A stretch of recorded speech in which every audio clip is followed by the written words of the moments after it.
scheduling it. Facebook was kicking back the schedule deal, so every week I say the same thing. Hopefully we're live, but it's Halloween. I don't even know if anybody's going to watch on Well, Halloween. They're probably out trick-or-treating. probably not. But did you see in Bossier what Tommy Chandler is making the fire trainees do? No, I've been kind of out They're of the loop. What's up? they're jogging down East Texas in the rain to the complex to take a photo with the mayor. What? I That just doesn't seen even it make on sense. I just seen it on Facebook. They had a video. They had police cars in front of them. They were jogging down Highway 80 in the rain to go to the complex, and I see a post with a picture of Tommy Chandler. What such nonsense is that? I mean, look, we'll talk about that Kennedy luncheon some more in a little bit, but I got to say one thing real quick as we're kind of warming up here. But it was like, I don't know if you were there yet, but when Kennedy came in, all the women flocked over to Kennedy. And I mean, it was like the press corps was there and they were all leaning in. Everybody has to take a selfie. And I'm like, what did we do before smartphones with cameras? I don't It was know. crazy. I don't know. I It should have was. taken a picture or video of them taking the pictures and the selfies. But anyway, we'll talk some more about the drama at the Kennedy luncheon here in just a little bit. Well, let's get to the break real quick. Get that out of the way, and that way we can get a few shares going out there. Maybe get a few folks in the show, and all y'all. We're not normally on here on Thursday, so maybe y'all will let some folks know that we're here. We probably won't be a ton of people because it is Halloween. It is a Thursday, but we got some good content. Going to follow up also, Rex, on last show. We started going down the road. You remember they were talking about. Remember that famous King David quote, who did this? Talking about, Scott's audio and trim. Oh yeah, and the whole median debacle, Well, and I gonna sue the DOTD or get a court order. I don't know, whatever. Yeah. well, he couldn't understand how this happened. Who did this or whatever. Well, I thought it we didn't get to it last show. It was going to be important. We took a walk down memory lane and we showed everybody exactly who did it. I mean, no Yeah. surprises. No, no surprise. I mean, you and I have been on our soapbox about some of this stuff for years now. This is what our fourth year, season 4 that we're in. I think maybe season 5. Anyway, I don't know. We've done a lot of daggum shows, and a lot of them were about that very subject. And I don't know, a year or two ago, Yeah, oh three. yeah, it's stuff we've moved on past that's, there, but oh yeah, hey. Oh, Seabiscuit time. Yep, we gotta talk about Seabiscuit. He is boy, his quotes from Keel News were something else. Pure gold, pure Pure gold. gold. Between him and this Eric Faulting at the school board meeting, we'll talk some about that. They're in contention to take the lead or take the reins from Queen Monty. I don't know. That's a pretty tall order right there. Yeah. All right, yeah, I agree with you. Let's go to the break. Folks, y'all know the drill. Tag some folks, share it out, let them know we're on. We're going to be talking about Drama Central at the Kennedy luncheon. Well, sort of. Some more drama at the Bossier Parish School Board meeting, apparently, with these quotes from Eric Faulting. And yeah, we're going to be talking about Seabiscuit and his quotes on Keel. Let's go to the break, and we will be right back. If folks knew a lot of the back office on the politicians that they think walk on water, they would be shocked. There's an old wound from a knife in my back that just is giving me heck lately, and it's just really irritating, so I have to kind of wiggle around a little bit. I titled it A Shot Across the Bow of the Good Old Boys. Just, they feel helpless, they don't feel heard, they have nowhere to turn. Some Republicans as well believe that government has the answers. And let me tell y'all something. I don't know anything government does well. Nothing. Aren't there laws that say that you have public meetings so that the public can have accountability of their elected officials? As a member of the media, I'm very concerned about what I've just heard. Well, I'm not thinking Star Wars at all. I'm thinking zombie apocalypse. Oh, folks coming from the border down there? Yeah, it's going to border. It's actually going to Mexico, the buses. Doesn't mean they interpret it the same way that I do. For instance, the Second Amendment. I take it very literally. That's been interpreted different ways in the court system all the way up to SCOTUS. We're still right now combined on both pages and YouTube at 264 people watching. That is amazing, folks. Through conscious shocking actions, which in turn would enrich sitting city council members Scott Irwin and David Montgomery Jr. In theory, you know, it's an every week thing. We got to double check and make sure it's like a miracle any of this actually works. This live broadcast is brought to you by the Outdoor News, fishing and outdoors for our area. Acadiana Mortgage, over 25 years in the mortgage business. Pelican Training and Consulting. Reach out to Julie Ferris. Smarter Geek, making technology easier. And folks sharing information and watching out. Now, grab your popcorn and a drink. Here we go. And here we are. We made it through another intro. Yeah. So it's going to be one of those nights that it's, you know, going to be a few folks, and that's quite all right. I mean, you guys will be kind of ahead of the curve. Yeah, well, look, we can't do 100 plus people every night, especially we're, you know, not on our normal night. Normally, of course, we're on Tuesday nights. I had a wildlife and fisheries meeting down at Caney Lake to attend, public meeting, so I went down to that and videoed that. I'll be releasing that on the Outdoor News side. And you know what's interesting too? We've got to talk about what we're going to do for Tuesday night, because that is election night. That's right. And I'm thinking that I'm not going to be available to be able to do that. You will be sequestered I will be sequestered at the courthouse. I may come up there to join you. You Just for the should. heck It'll be of it. fun. It's an open Bring your meeting. camera. Bring your Yeah. camera. Yeah, anybody that wants to come up there, you just can't communicate with the outside till the polls close and all that. But it's open to the public. You just get sequestered in. So I'm sitting here looking at the notes, and I see you have got some interesting quotes in here. Yes, well, you yeah. Are you getting all stoic on me, or what's the word to Philosophical. philosophical? Plato-ish. Plato-esque. I don't know. Anyway, yeah. So I was listening to a fishing podcast. You know, we've been doing so much with political stuff. I'm trying to get back into the fishing mindset the last week or so a little bit. But anyway, this quote was, let me make sure I get it right. It was from one of the guys I follow fishing. He says, "Never assume evil when stupidity will explain it." That's not just applicable to fishing. That's right. It's definitely applicable to our politicians at the city council and, well, apparently the police jury too. And that's a takeoff from Hanlon's razor, which is never attribute to malice that which is adequately explained by stupidity. It's a mental shortcut known as Hanlon's razor, and it's a philosophical rule of thumb that suggests people should question a person's competence instead of their intentions. So before we all think that it's, you know, that Montgomery and all his crew are doing this with evil intentions and to make extra insurance money and insurance policies for all these entities that he writes business for, maybe it's much easier to explain that, well, he's just stupid.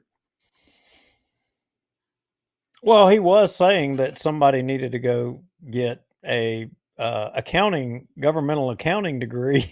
And then the very next show, we produced evidence that somebody's not been doing good accounting in Bossier City. Yeah, they've been counting the numbers wrong. Or maybe they've been doing too good of accounting of tax dollars. I don't know. Go either way. That's going to be interesting to see where that ends up. Have we heard anything about that, or are they still counting pennies over there? Well, word on the street is that there's some rumblings around City Hall saying that they don't owe that, or they don't owe no money, and they're not going to pay no money. But Well, yeah, but did we just expect them to get out the checkbook? Montgomery himself write the check for millions of dollars? But here's the interesting thing. The interesting thing is that if they're all in the clear and they don't owe no money and there's not going to be any setbacks, there's also word on the street that next Tuesday's council meeting, they intend to claw back the supposed pay raises that they had built in for the police. They're fixing to try to claw that back. Wait. Now they're absolutely on record. I'm just telling you what sources are saying. They're saying that next council meeting, they're fixing to try to start clawing back money. Now, why Well, would you do that if you've got no problems? If everything's all good? goes You've back got to government the accountants sitting there on the thing with you. Why is it a problem? never assume evil when stupidity will explain it. I don't know. Sure sounds fishy to me. I guess that if I were, somebody counting on a pay raise or counting on something next year, next week's council meeting's probably going to be interesting. Yeah. And I saw on the agenda where they've got, what is it, the final reading for the amendments and the Charter Commission to be on the March the 26th, I think. Whenever the March ballot is, that's on the agenda too. So Yeah, I haven't looked at we'll the need to pay agenda attention yet. to it. And Yeah, of course, they're going to try to get that to the bond commission again and get it on the election. right. But don't forget the most important thing: Tuesday is election day. That overrides everything. That's right. That's right. I started to wear my orange reflective vest for the show tonight in support of garbage everywhere. Garbage people everywhere. I'm just not even going to go down that road. Okay. My sweet tea is not sweet enough. I can't do it. Well, let's turn this into a truly adult show. Let's talk about sex. Whoa. Wait a minute. Yeah. See if we can get a few ears to perk up. What does sex have to do with Bossier? Well, I mean, other than as taxpayers, sometimes we get screwed, I guess. But you know, I mean, I'm almost speechless here. I mean, we're gonna be talking about sex on Bossier Watch tonight. Yeah, we have to, because sex in Bossier. Yeah, but because John Kennedy said it. Are you just talking about sex in general? Or are you talking about sex in Bossier? Well, no, the quote was, now see if because you were at the meeting too, make sure I'm saying this correct. Bossier is better than sex. Isn't that the whole new marketing scheme and marketing motto? Well, yeah. I mean, I think Lisa Johnson in the chamber and, they're all going to jump on board with this, or wasn't that, did I understand all that wrong? And not just, Kennedy didn't just say it. Adam Bass quoted him at the end of the meeting as he was, as Kennedy was leaving. And look, I got to say this. So Brian Hammonds and Chris Smith were there. And I told Hammonds, I said, hey, at the next council meeting, y'all need to put a motion forward to change the marketing slogan for Bossier. Just do a resolution. Bossier is better than sex. And you know what Hammonds told me? I have no idea. I apparently was not standing there for this because I don't remember this. He said is this the controversy you're talking about? Well, it's part of it. I mean, there's sex, there's putting forward resolutions. Hammond said he would put forward that resolution, but he probably wouldn't get a second. Oh. Ouch. Oh. Ouch. Oh. And he said that in the open. It wasn't just, between he and I, so I feel comfortable sharing that. I guess that is a little controversial. Well, there's all kinds of controversy. One of our U.S. senators says Bossier is better than sex, and the new motto, Bossier's better than sex. Who knew? You showed up on Halloween night and had no idea that I was going to take the show in this direction. We're going straight to the gutter. It's Thursday night and Halloween. You're right. We can go there. One more thing about that luncheon, though. So you and Kara sat at who was that? Cheatham's table. Yeah, I think so. So y'all had a pretty good crowd around that table, right? Yeah, seemed I like mean, it. those Yeah. those round tables sit 6 or 8, 10 people or whatever. I mean, I appreciate Keith Sutton for inviting me to sit at his table and extending the invitation out. So, hat tip to Duke is G-rated. G-rated. Oh, Oh, so God. I appreciate Keith Sutton, police juror, for inviting me to the luncheon to sit at his table. It was kind of interesting because I was sitting on one side of the table, and Keith, and I forget the guy's name, as a friend of Keith's, was sitting at the other side, and we were the only 3 sitting at the table. And Chris Smith came over and sat at the table, but he sat on the opposite side of me, so I don't know. It was just kind of strange. But that was the real drama, is the Bossier is sex too. Better Oh, than sex. are you saying he didn't sit by you for a reason? I don't know. He wasn't just, he did say hi, but he wasn't just chummy.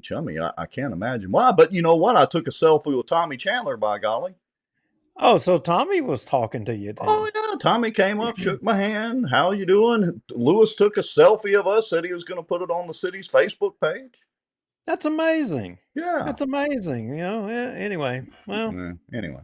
So, all right, moving on. So that was the drama at the Kennedy luncheon. Wasn't really drama, but he did say Bossier is better than sex. New motto of Bossier: Bossier's better than sex. Yeah. I like it. I like it. I mean, they need to put that above the Bossier Chamber of Commerce, a big old banner, and it needs to be on billboards all across Bossier. I agree. I'd donate to the cause. I'd gladly pay some extra tax dollars to have that. All right. So, what's next? We're going to get into Seabiscuit. We're going to get into the school board meeting. Which direction do you want to go next? I think we have to go there. I think we've got to go to the Seabiscuit thing. So, a lot of folks may or may not have followed, or you may not have known about the legislative continuances thing. Yeah. And we talked about it on a previous show, and we kind of laid it out. We laid out where all that was about. Anyway, so the Supreme Court ruled on it. Obviously, they ruled that it was unconstitutional, and been a lot happen. Right. Yeah, we had reported some on that. What episode was that? I really don't remember, but as the case was, you had this case where you had this lady who was rear-ended, by somebody, and they tried to get it into court. The kid and his father, who had rear-ended this lady, had gotten an attorney that happened to be, Alan Seaball's office. And really, I'm not sure if it was Michael Mellerin or Alan Seaball, but ultimately both of them were involved in it. And if I read correctly, I might have read there was 9 legislative continuances. That might not be correct, but if I was reading this case, I may be mixing up one of the examples, but there was a buttload of continuances and just nonstop. And so finally it got to the point, as I understand it, that even the kid who had done the rear, they were so ready for the case to be over that they basically, and I think we showed it on that previous show, they even signed on with the lady Right. who was taking it to the Supreme Court, saying, Yeah, even they thought it was ridiculous. Yeah, we want to get it into court. So I don't know that everybody gave it a lot of chance to go anywhere or do anything, but as it would turn out, by golly gee willikers, the Louisiana Supreme Court said, oh yeah, this is horrible. Yeah, I would term it egregious, and they may have used that term. I don't know. Oh, they used some terms, and we'll go through a few of them. So if you'll pull up, I think it's Fisher versus Harder. I can't remember the exact name. I got it in the files, the whole folder, and I pulled a couple of pages on this. Just we'll read a couple of paragraphs out of it, and pick out of this, and then So if you go to page 6, Rex. Let's go to page 6 here. 5, 6. There we go. And I'll try to zoom in a little bit. So tell me to scan up or scan down or whatever. Yeah, if you'll go down to kind of the bottom, keep going down, right there in the middle. So we'll just read kind of basically this. This is the synopsis. In this instant case, the plaintiff essentially argues that the power granted by the LARS 1346, that's the legislative continuances to legislators and other legislative personnel. And that's a key point, that it's not just legislators who get this. Any employee of the legislature, they can cite this and Oh, really? continue a case. Yeah, it's not just the legislators. Oh, I was not aware of that fact. Yep. To obtain continuances or extensions or fixed court dates on peremptory basis is a usurpation of the judicial powers of the court and is therefore an unconstitutional violation of the separation of powers doctrine. In essence, they come to the conclusion, they said that the legislature writing this law saying that these legislative personnel, not just the lawyers, but even personnel, and I'll just say that to describe all of them, can just automatically cite a legislative continuance and the judge has to follow it. It's not like they're requesting the judge to give them a continuance. The judge has to follow it. Correct. And, the plaintiffs correctly argued that, you're taking away the power of the judge to be able to run his court. You're basically deferring the management of the court to the legislature. Yeah, I would agree. So, and some people may think, well, that's no big deal here. But for any of you watching, if let's play devil's advocate and play both sides of this deal. Well, let's say you kind of wanted to drag something out and not go to court. You know what you need to do? You need to go hire a lawyer who's a legislator. Yeah, you just keep continuing it till the cows come home. Or go get you a job in the legislature. Now, you may not know the answer to this, and I didn't study up on the case enough, but what if they're not in session? Does this only apply when they're in session, or does it apply when they're not in session? Well, in this ruling, and I don't know exactly which page it is, but it talks about how a legislator who was the chairman of a committee scheduled a meeting on the same day to which he was supposed to have court that day, and then filed for a continuance to be able to get out of going to court. That's not right. Should be the other way around. Well, no, it's not right. But these were some of the kind of things that were going on. Go to page 21. Okay, let me skip on over to 21. Let's see. That should be 21 right there, and I'll start up at the top. So just say when. The court here in this, when they're writing, they say the legislature in enacting LARS 134163 unilaterally resolves all of these factors in its own favor, casting aside any concerns of other parties, and in so doing, the legislature conveniently overlooks the fact that this type of adjudicative action falls solely within the purview of the courts to decide whose allegations prevail in the context of the law.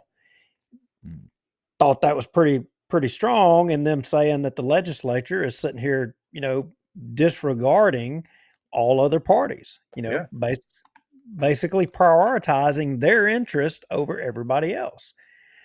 And jump to page 28. All right, let me put down my Gatorade here. Let's see. That's the next to the last page. Here we go. I'm going back to the top, so say when. In this paragraph, they said we should avoid declaring expressions of the will of the people unconstitutional when, as here, there are other remedies, and when we must declare something unconstitutional, we should do so in the narrowest way.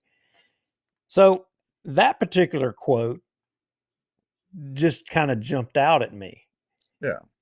This is one of your Supreme Court justices that said we should avoid declaring expressions of the will of the people unconstitutional when, as here, there are other remedies. So that was kind of making my mind think a little bit.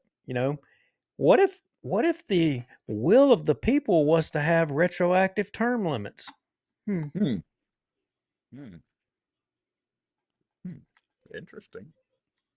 Yeah. Anyway, so moving right along, this came out, and Judge McCallum, in which he was said to be the most sympathetic in the deliberations, he was said to be the most sympathetic to, I guess you could say, maintaining the legislative continuances. And he referred to, in this case, talking about Seaball and Mellerine's conduct, he described it even in his opposition to the majority. He described their content or their actions or conduct as being repugnant. Now, Repugnant. That's almost as bad as recalcitrant. yeah. Now think about that you've got a Supreme Court justice using terms to describe actions of, lawyers as being repugnant. Well, I bet that pissed off little old Seabiscuit. I think it did piss him off pretty good. And I can say that because I'm short as well. Go ahead.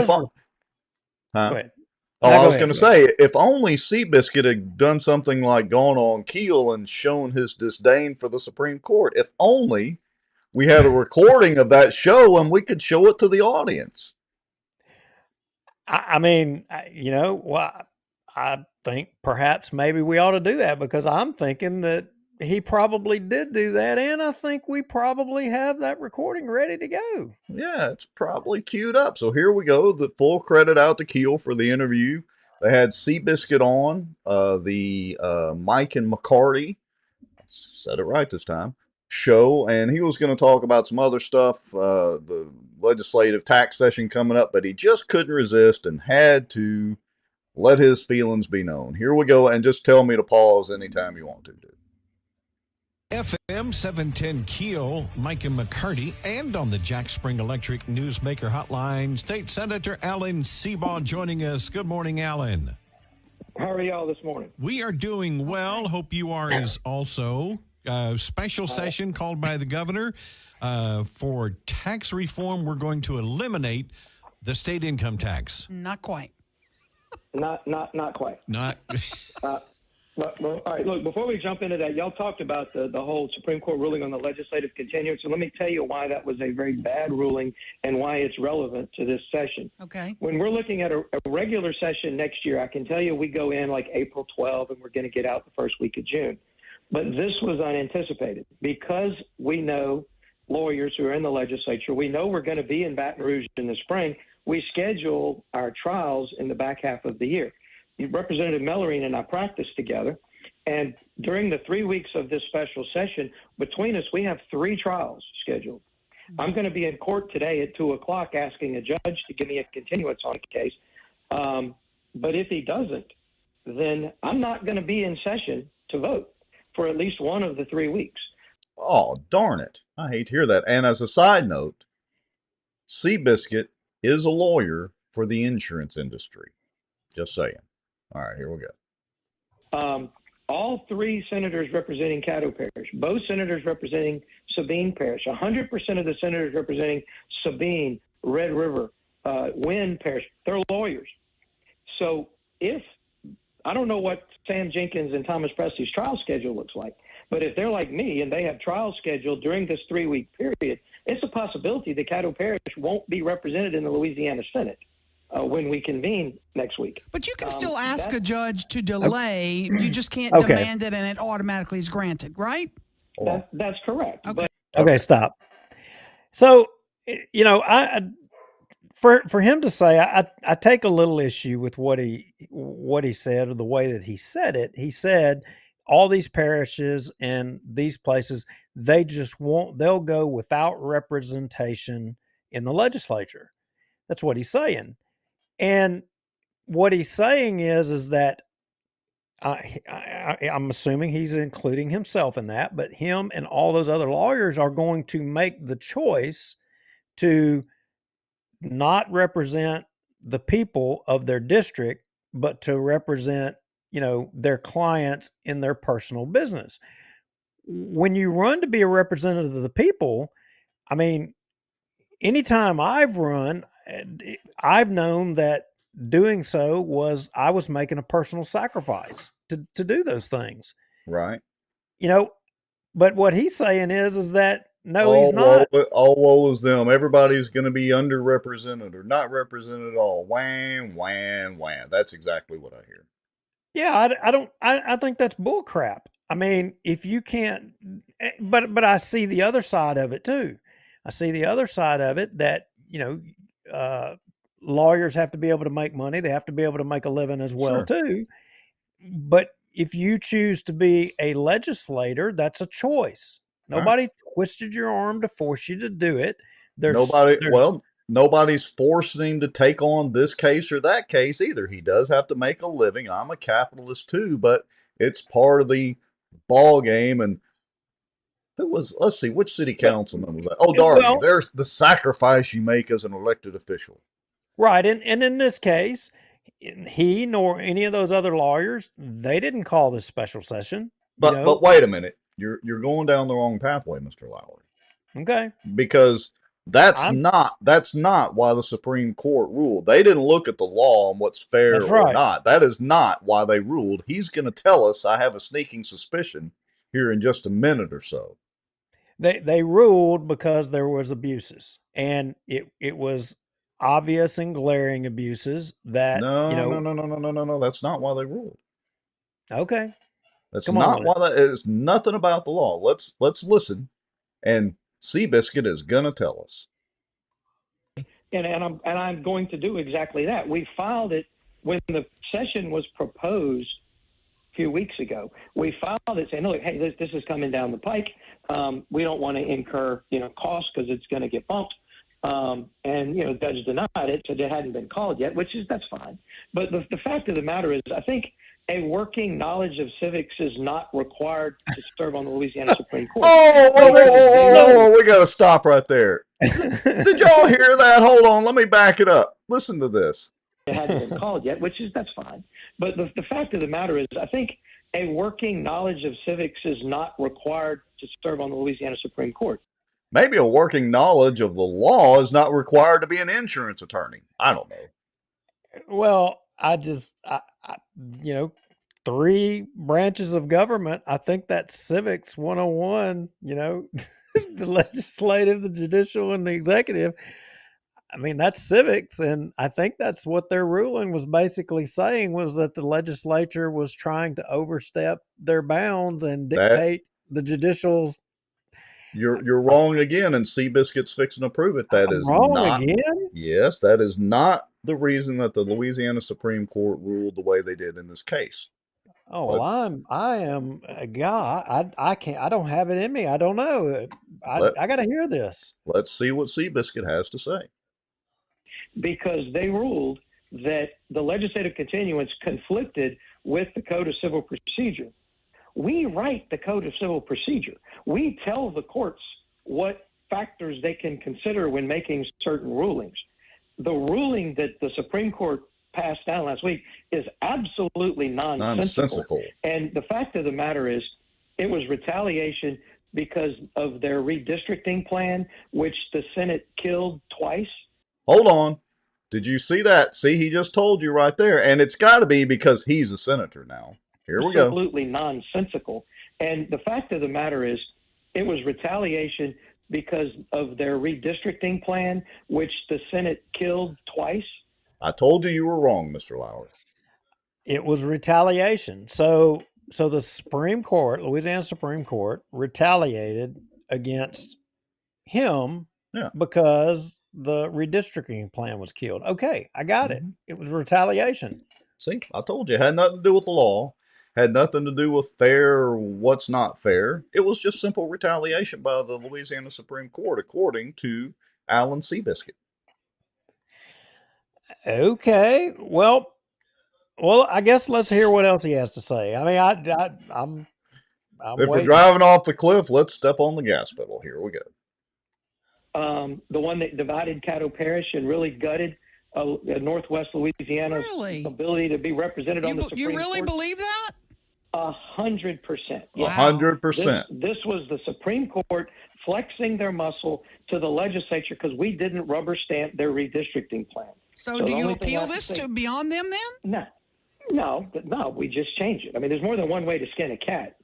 So, hide your pets.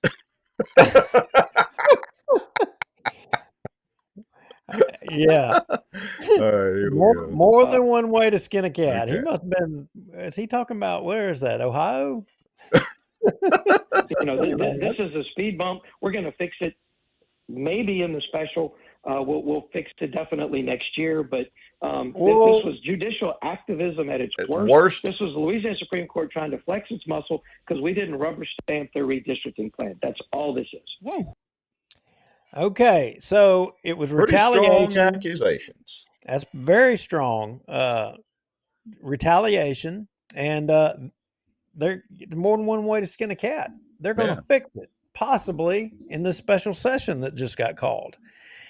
So, but I think the Louisiana Supreme Court had something else up their sleeve that he may not have been ready for when he did this interview. But before we go there, what is it that you haven't heard about all this and through this? I don't know. Enlighten. What's the other side of what's the other side's position? How do they feel about it? Because you haven't heard an interview out of them. Well, it would just so happen, if you look in the notes, I've got a statement from the attorney on the other side. Oh, yes, Mr. Joe Gregorio. Hold on just a second. I'll just drag that right over the top of this and blow it up as best I can. Want me to read it? Yep. It says, we are very thankful for the significant opinion handed down by the Louisiana Supreme Court in our client's, Teresa Fisher's, favor. This ruling not only underscores the importance of upholding individual rights to have one's case timely heard within our legal system, but also highlights the critical role that our judiciary plays in interpreting and protecting our Louisiana Constitution. Going forward, I hope this decision will shape future legislative practices to ensure that the Louisiana legislature will not overstep into the judiciary's nor the executive branch's purview. Joe Gregorio. So when I was saying that, more than one way to skin a cat, and the, Louisiana Supreme Court may have had something up their sleeve. In fact. All right. While you're looking for that, let's finish out with Mr. Seabiscuit here. Yeah, go ahead. And again, Governor, we'll fix it. But do you think there have been people that have abused that privilege, if you will? 100%. But it was abused on the other side as well. Give you a good example. We had a case where, in fact, it was the one that started all this, sort of. I was in the legislature. Representative Mellarine was then on Bessie. Our opposing counsel knew I was in Baton Rouge, and they would only agree to depositions on dates that Bessie was meeting, and they knew that Representative Mellarine wasn't available. And then, so we were trying to get ready for court. The other side had our schedules. They knew I was in Baton Rouge. They knew when he met on Bessie, and they would their experts were only available on the days that they knew neither of us were available. So it's gamesmanship on both sides. And the fact of the matter is this was not based on the substance of what the ruling said. Gotcha. But again, there's more than one way to skin a cat, and this is to be continued. FM 7. This is to be continued. Well, he is right, to be continued. And if you will share my screen, actually, yesterday the Louisiana Supreme Court was not done. As you can see here, I'm on the Louisiana Supreme Court page. Oh, it's not showing all the way. Well, let me see if I can stretch that out and help.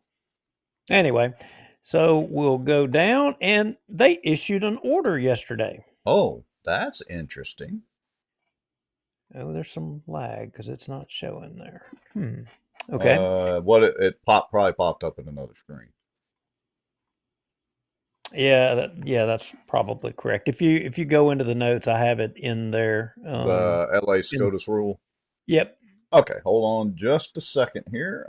Let me back up to this. Let me get rid of this, and let's see here.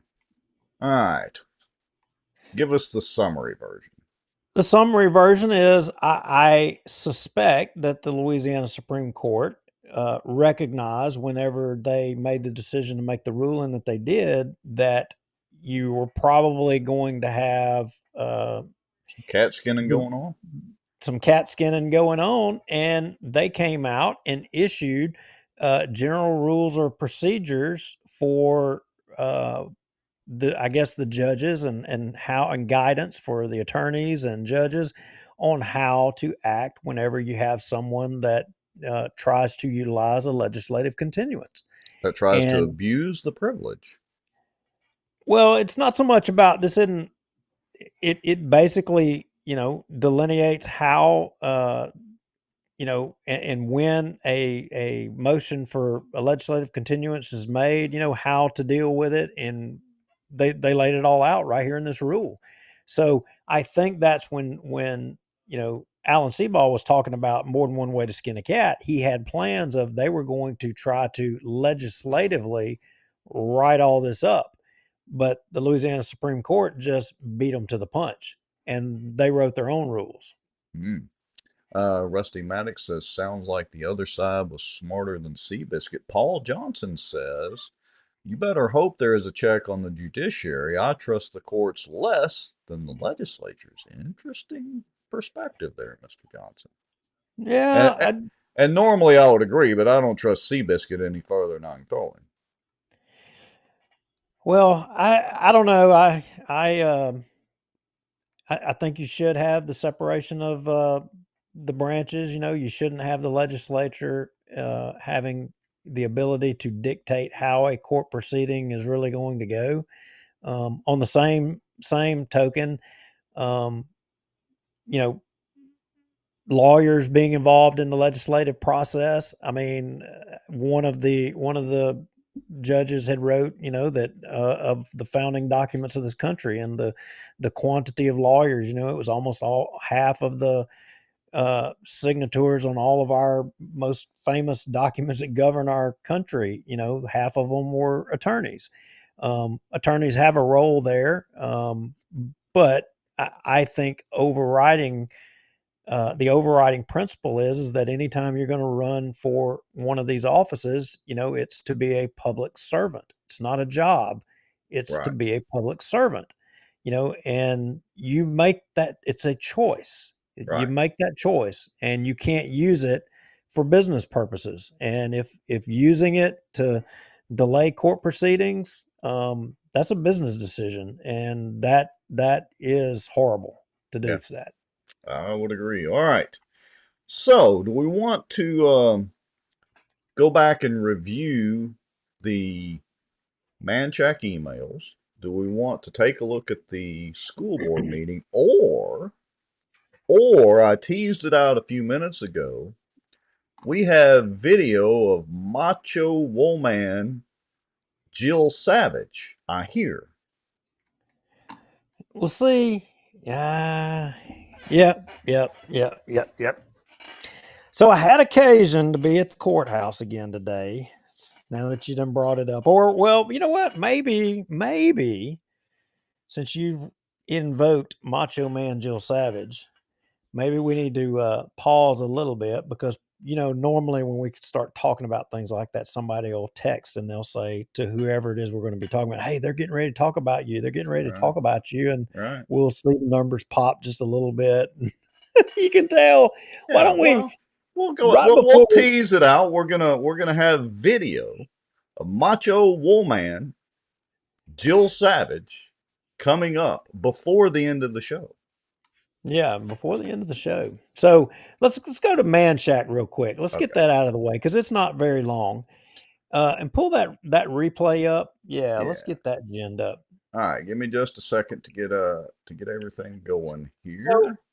It wasn't too long ago, and I think it was maybe even the last Bossier City Council meeting. You had an amendment or a change order for $2.5 million or something to that tune for the No, what's a Citizens Bank Drive extension, and then I think it's also going to some of that's probably going to go to doing something to help Scott's audio. And again, right? Scott's audio, I get it.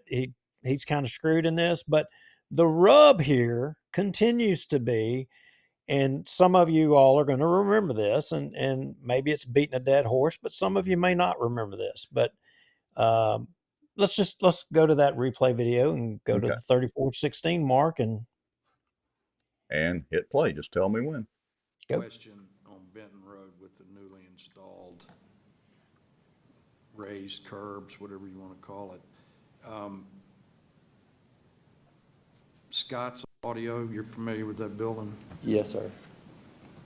He's been there, I don't know, 25 or 30 years, and you cannot make a left-hand turn in his business. I mean, if you're heading north, how do you get into his business? You can't.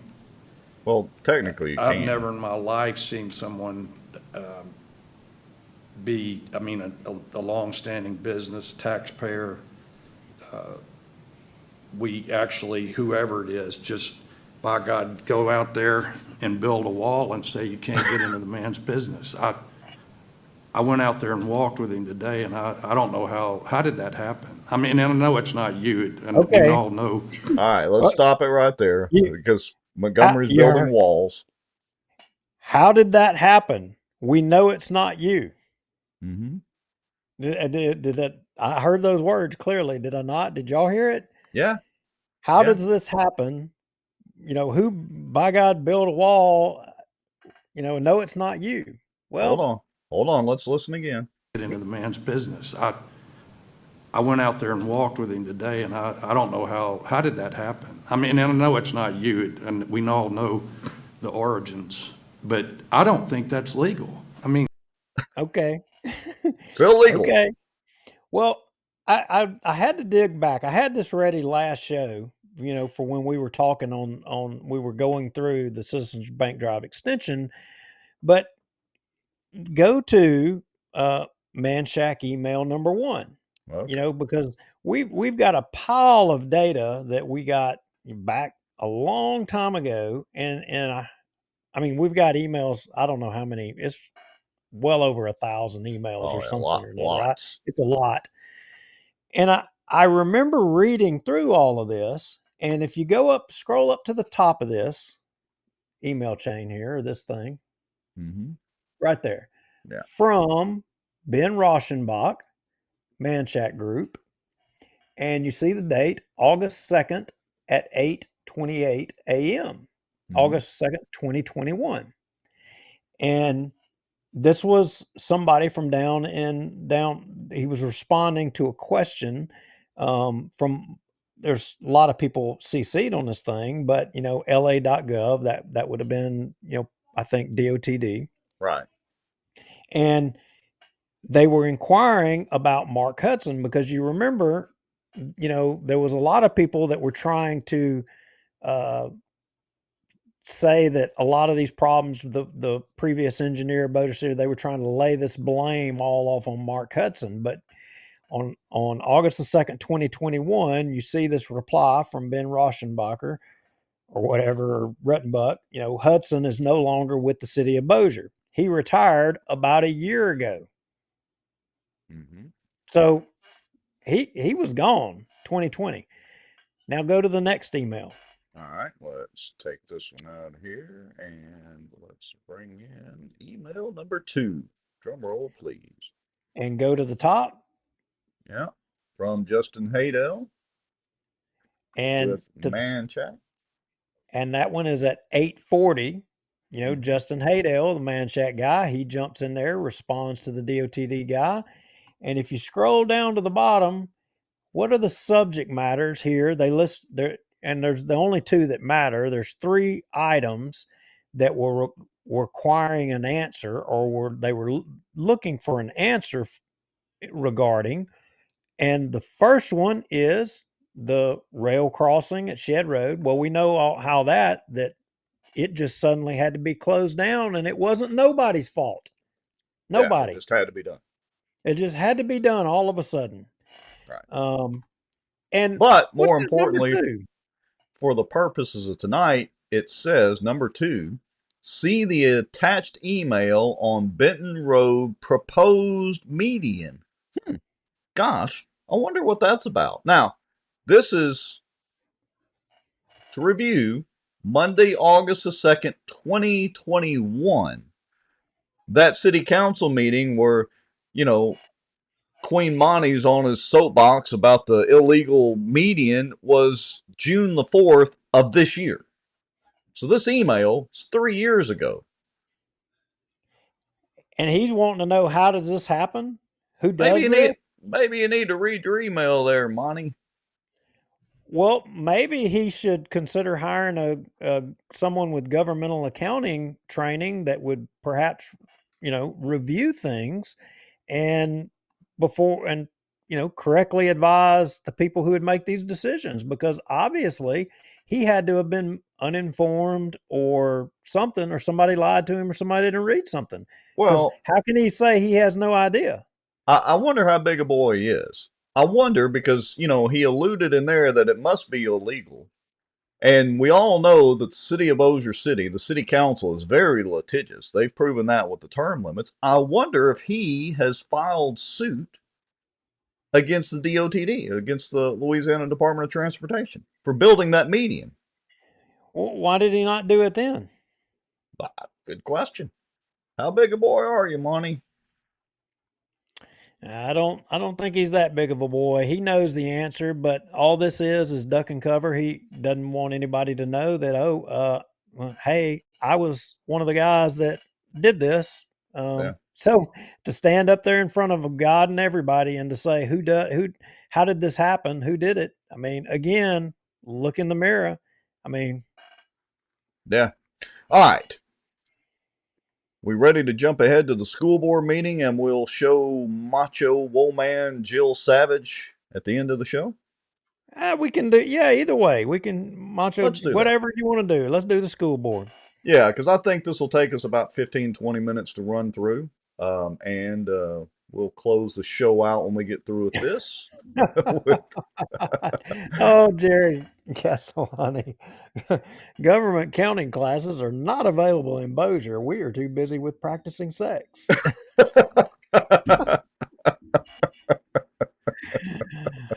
All right. So here's the setup for this. In case y'all didn't know, anybody that watches the show knows, but there have been several government entities since the reassessment that have looked at whether to roll taxes forward or roll back taxes, and there's been some controversy about that.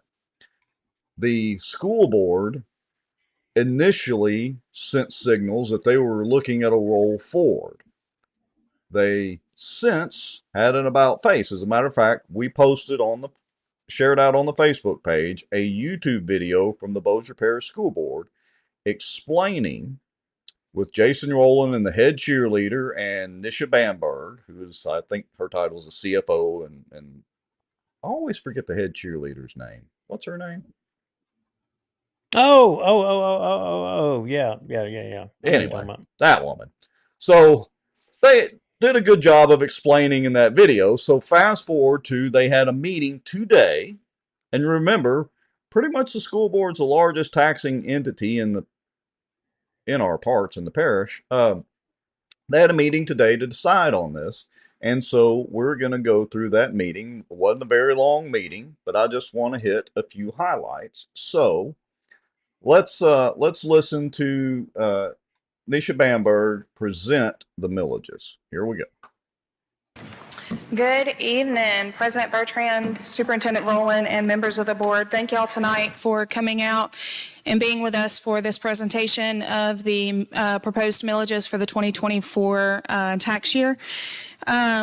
Stuart, if we can go to the first slide. I just wanted to go back through which millages we have, what our millages were last year, and give y'all some of the information on the roll forward. And so on your screen, you'll see the 2023 millage rates that were assessed. So in total, we have 5 millages. Or ad valorem taxes, however you want to refer to them. The top one is our constitutional tax. This is the one that is constitutionally established, and so this is not one that renews. This is not a normal renewable tax. Your taxes are renewable taxes. We have the parish-wide maintenance and operation tax. We have 2 separate parish-wide salary and benefit taxes, and so those are your 3, what do we call renewable taxes, which require voter approval to renew those taxes for another 10-year period. And then the last one is the parish-wide sinking fund bond. This is going to be the debt service millage that pays off the 2012 bonds that for the capital projects. And so those are our 5 taxes. And as you'll see there, that's the 2023 rate before the tax assessor did the reassessment. All right. So, because some of y'all may not can see it, but the constitutional tax in 2023 is 3.41 mils. The parish-wide maintenance and operations is 10.31 mils. The salaries and benefits is 10.31 mils. The second salary and benefits is 26.57 mils. The sinking fund, which is an interesting name, but for the bonds, is 14.50 mils. This is strictly, the school board millages. All right. Any questions so far, Mr. Lowry? No, sir. Carry on. Right.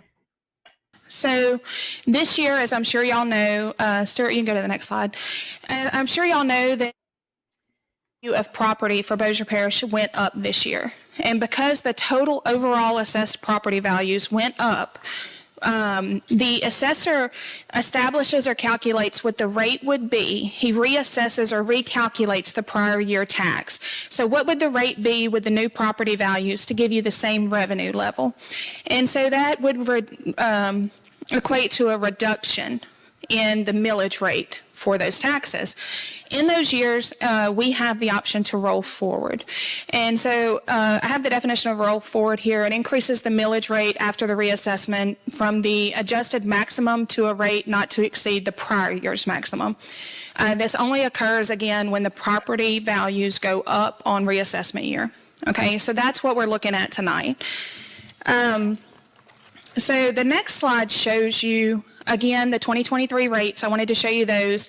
And then the adjusted 2024 rates for based on that new reassessed property values. Now, I want to stop her right there. If you can't read it, the constitutional tax went from 3.41 mils in 2023 to 3.07 mils in the adjusted 2024. The maintenance and operations went from 10.31 to 10.0. The salaries and benefits, first one went from 10.31 to 10, and the salaries and benefits, the second one, went from 26.57 to 23.92.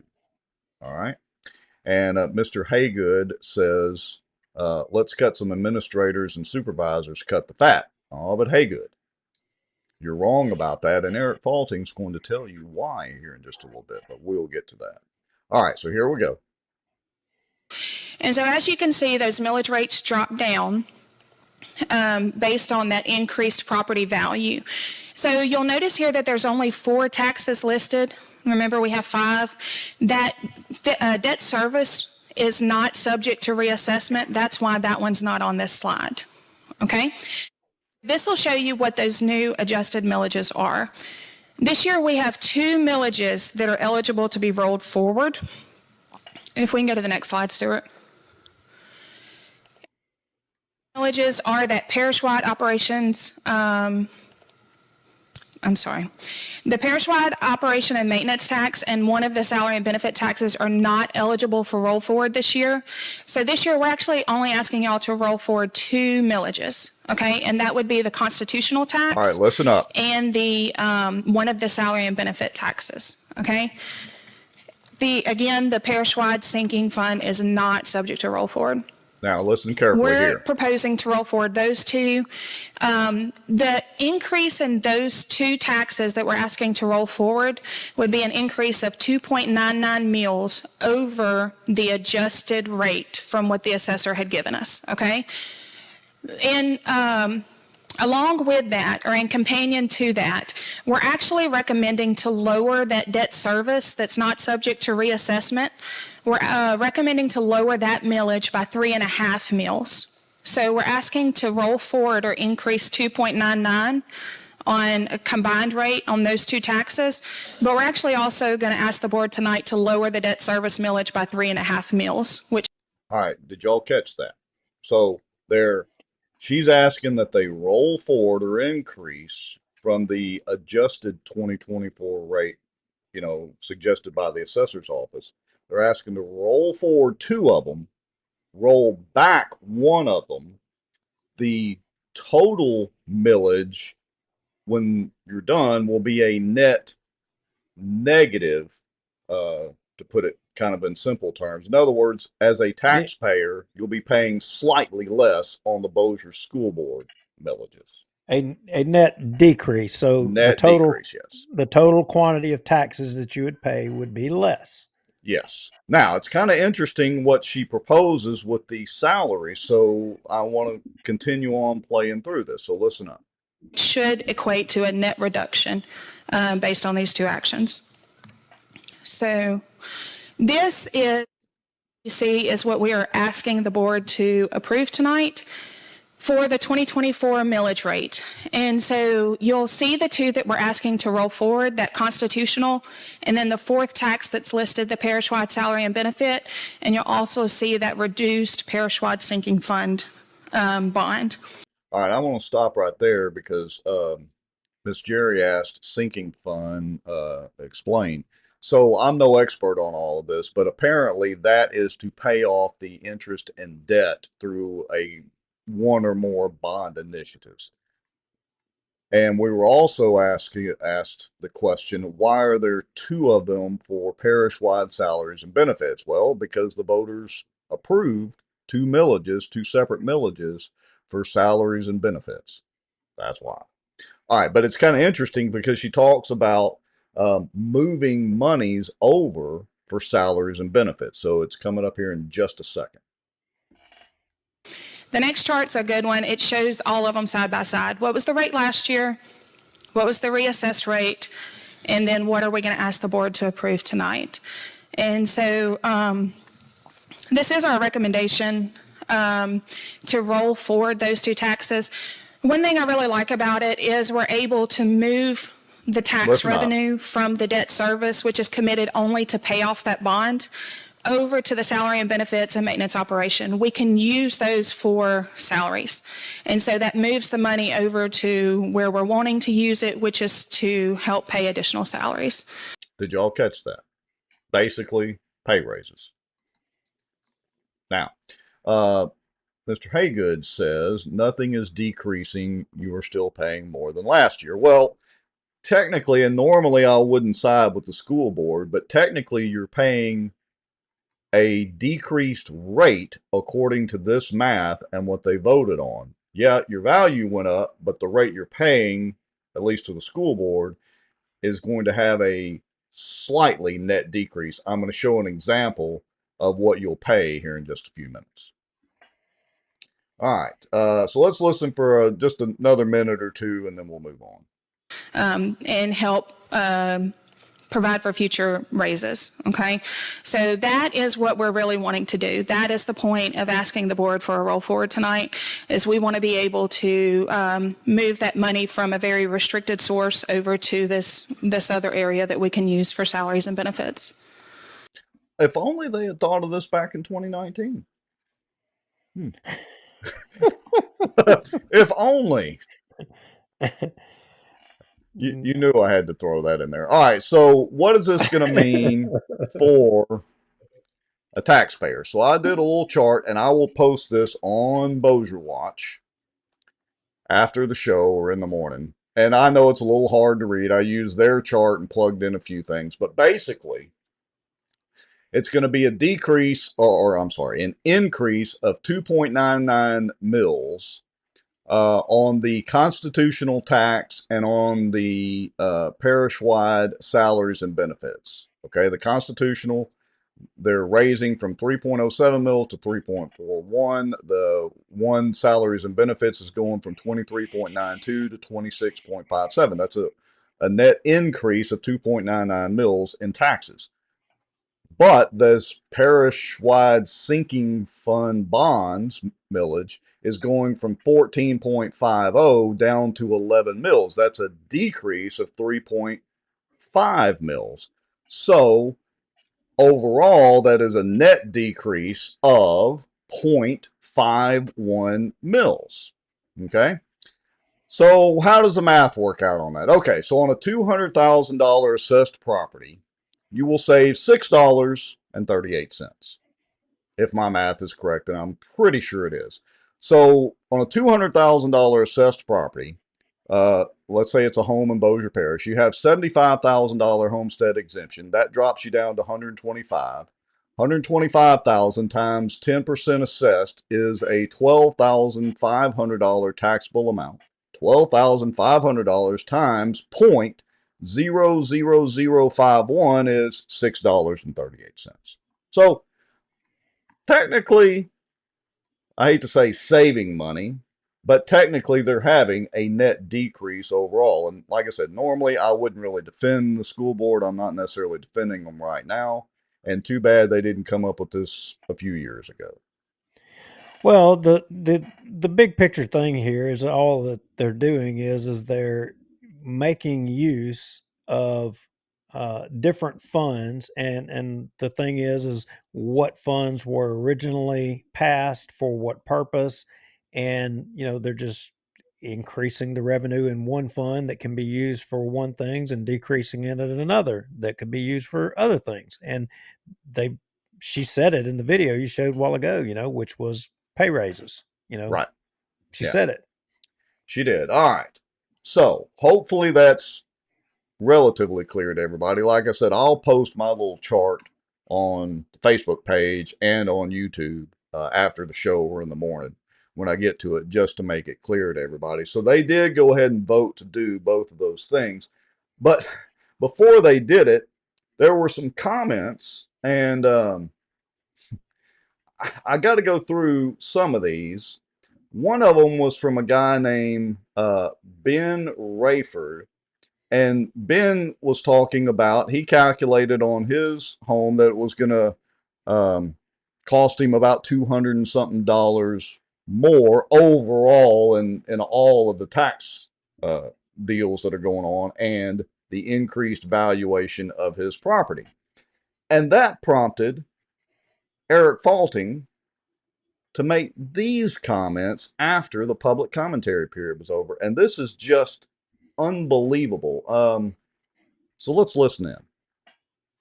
Board, Mr. Faulting, one of the things I would like to see is that if this passes, I would rather not hear we're going to use it for salaries. I would rather there be a definite plan, at least by the December school board meeting, that we're going to be presented with a plan for permanent pay raises starting in the 25-26 school year.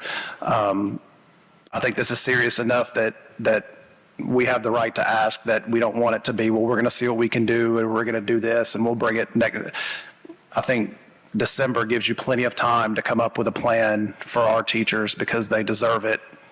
Now, I got to say, I agree with him in principle on what he's saying here. He's saying, hey, if this is what y'all are proposing, let's basically get it in writing that this is where that money is going to go, and let's come up with a plan to do it. So this part of it, I pretty much agree with Eric. But there's more. Here in about 30 seconds. Here we go. They've earned it. It's been 12 years since they've had a pay raise. I want to certain that if I vote whatever we vote, that yes, this is going to happen.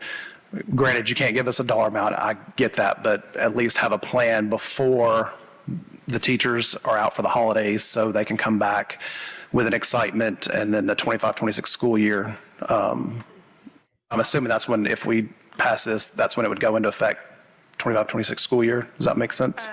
Are you talking about the tax, or are you talking about any potential raises? Permanent pay raises, yes. It would be for the 25-26 school year. Yes, sir. Right. Yeah, I would like to see that, by December. Now listen.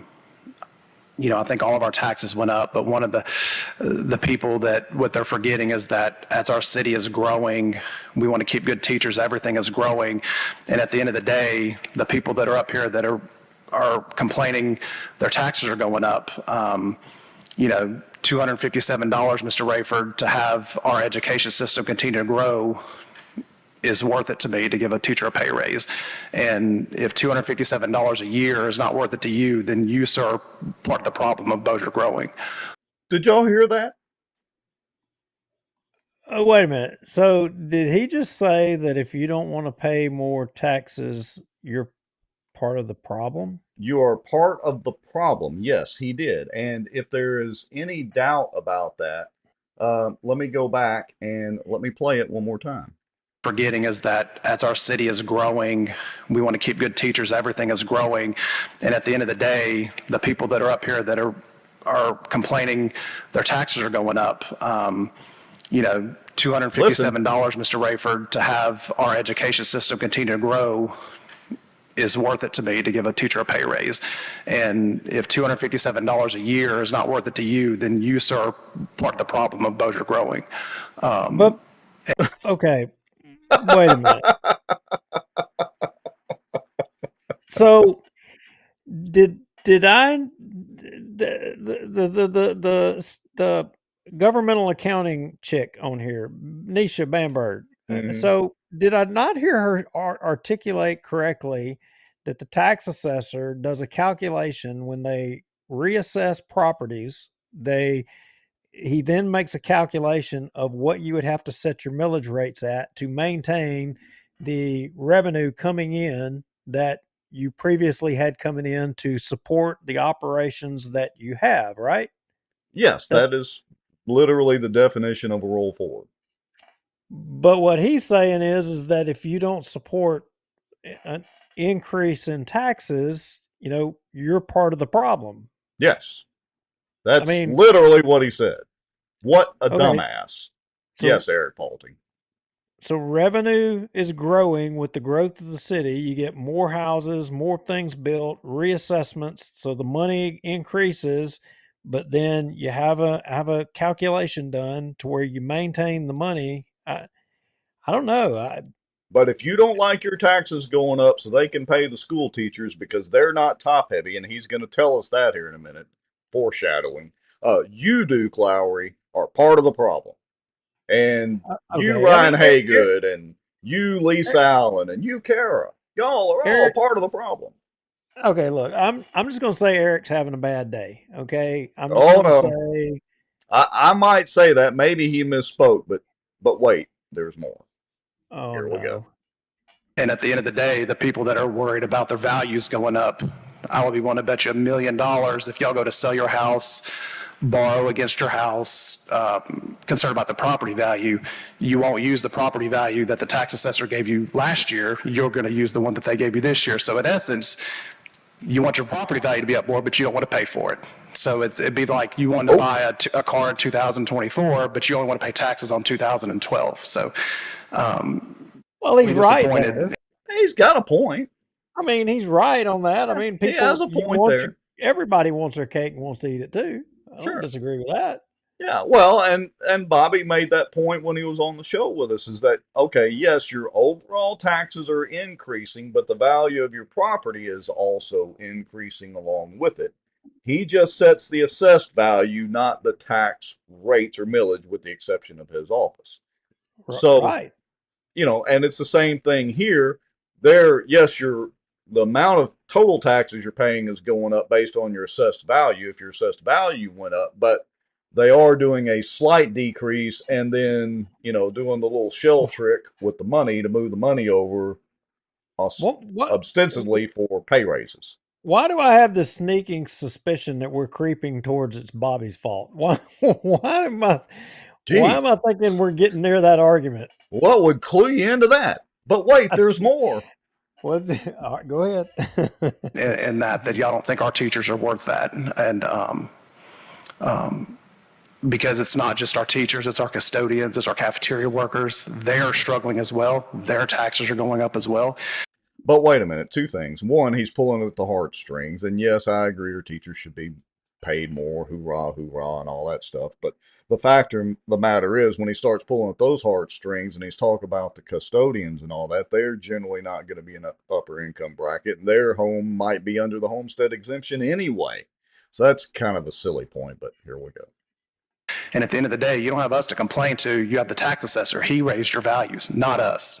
And, for our teachers that are struggling to make ends meet, it's real easy for the people that have plenty of money to complain about paying an extra $300 a year. What about the custodian that's paying, barely making it paycheck to paycheck?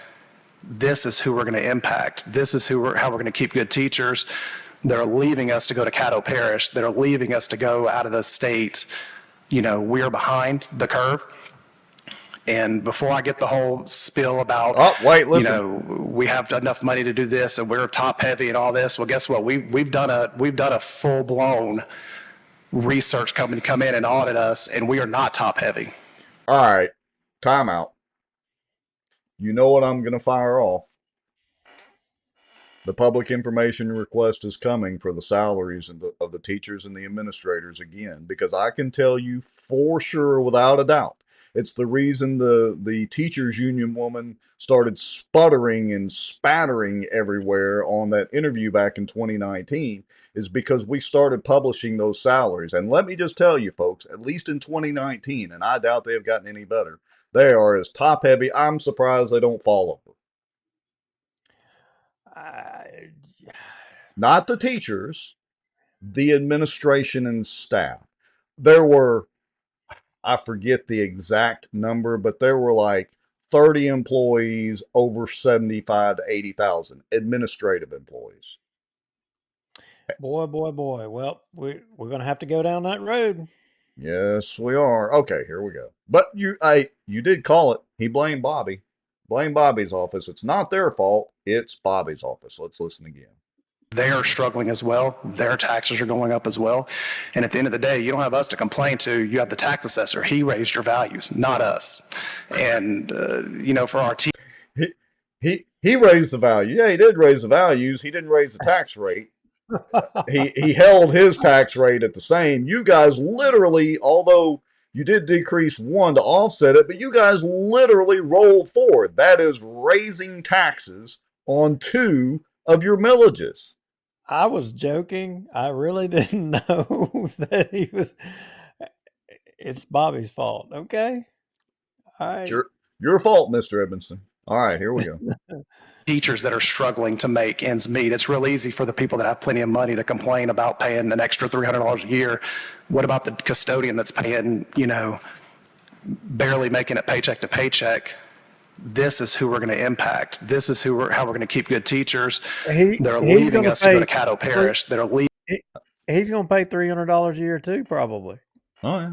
Yeah. Oh, he's fine with it, though. And just because he thinks it's fine, well, you should too. That's called class warfare.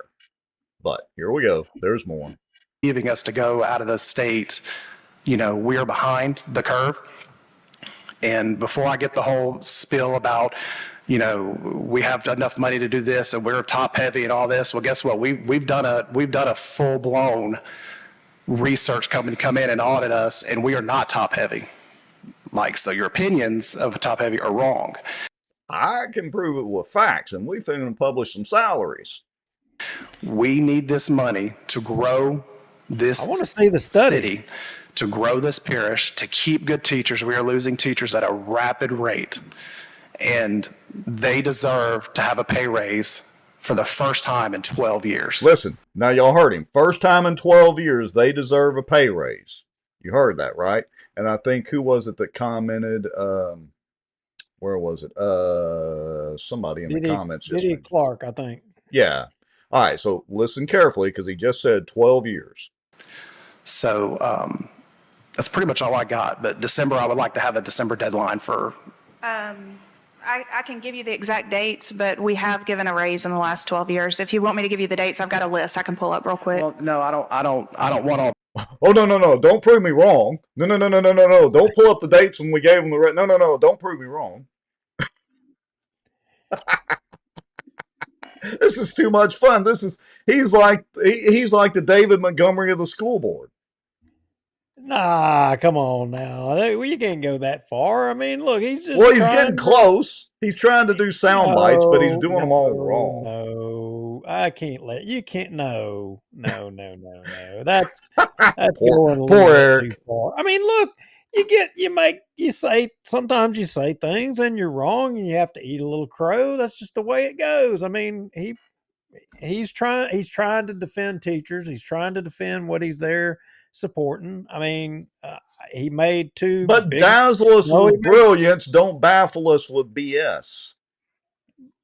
Yeah. I'm not carrying his water. I mean, look, the taxes thing. I mean, if you don't support taxes, then you're the problem. During the school board race, did you have an Eric Faulting sign in your yard and I didn't know about it? No, I didn't. But I'm just saying. Obviously, I don't agree with that. And then he's just throwing out Bobby Edmonston. I mean, and obviously, I don't agree. That ain't right either. And then they had that, and then Nisha's calling him out on the 12 years. He's having a bad day. That's all I'm gonna say. Mr. Sal, I don't even know if this comment will fit on the screen. Hold on. Wow. There is so much idiocy in faulting Screed besides where Bamberg busted him. Latest but somewhat dated data have school board teachers 6th highest in salary. Don't know what study he's talking about, but school board Bossier Parish has higher than average proportion of administrative expenses among LEA. Blah, blah, blah. And yes, and the Colonel did have some comments. I just didn't play them for, the essence of time tonight because I wanted to get into this part of it. But you're right, Mr. Sadow. Thanks for writing an article in the commentary. Yeah, so here we go. I would like to have a December deadline for.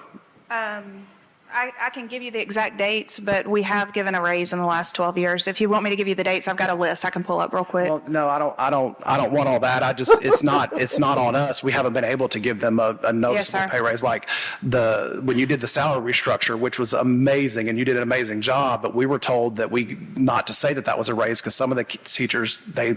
Yes, sir. I think we gave one the year before that, but I can get you. I'll get you those dates. That sounds like another public information request. When were they told? By whom? And did they send it by carrier pigeon, or how did they send that directive? All right.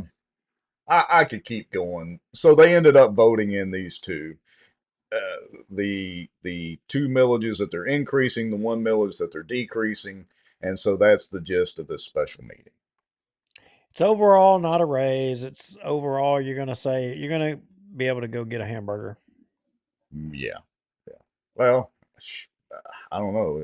It's going to have to be like a Happy Meal, and you might not get much change back. Okay, then you go get a Slim Jim. Yeah, Slim Jim. There you go. All right.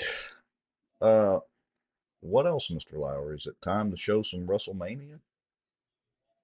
You didn't get it, did you? You didn't. It went right over your head, too. Yeah. Wait. Randy Macho Man Savage, baby. All right, so I'm going to play and this is the whole unedited video that you dropped in the folder. So set this up. And so paging Macho Woman Jill Savage, we're about to show you off. So I had occasion that I had to be at the courthouse today, and it was not where I wanted to be, but I got to tell you, it ended up being entertaining. It wasn't the worst thing that's ever happened to me. But when I showed up there, there was just, a gaggle of people there. I mean, Senator Adam Bass, Representative Bamberg was there. And for a moment, they thought I was there for the same reasons they were there, but I was not. And interesting, there was a lot of people in Halloween garb. Imagine that. They always do such a good job of decorating the clerk of court's office for holidays and special occasions. The interesting thing was at that moment I realized it was Halloween. Until then, I was oblivious. Didn't Just realize that. how I woke up today. But anyway, so you just got to play the video. All I right, mean, and Randy Macho Man Savage. If you watched wrestling and you knew, I mean, you've seen Trump lately coming out to the new Undertaker theme when he come out on stage. Oh yeah. You seen that, right? Mm-hmm. And then y'all remember Hulk Hogan and Oh, no way you can't remember Randy Andre the Giant. Oh yeah. Jimmy Superfly Snuka. All right, here we go. Let's roll the video. All right, give it to me. Step into a Slim Jim. You know how he did it? Step into a Slim Jim. Step into a Slim Jim. We gotta watch that again. That was good. All right, give it to me. Step into a Slim Jim. You know how he did it? Step into a Slim Jim. Step into a Slim Jim.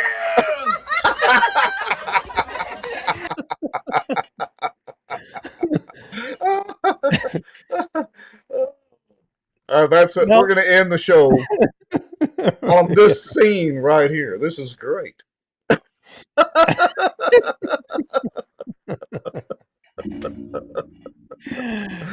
One thing about the office up there and the clerk of courts and the registrar of voters, it is never a dull moment up there. Not a dull moment at all, apparently. And Macho Woman Jill Savage, we salute you on this Halloween Eve. You got anything else, Mr. Lowry? Good night. I'm out of here. We're out of here, and I'm going to roll this one more time, and we're out. Step into a Slim Jim.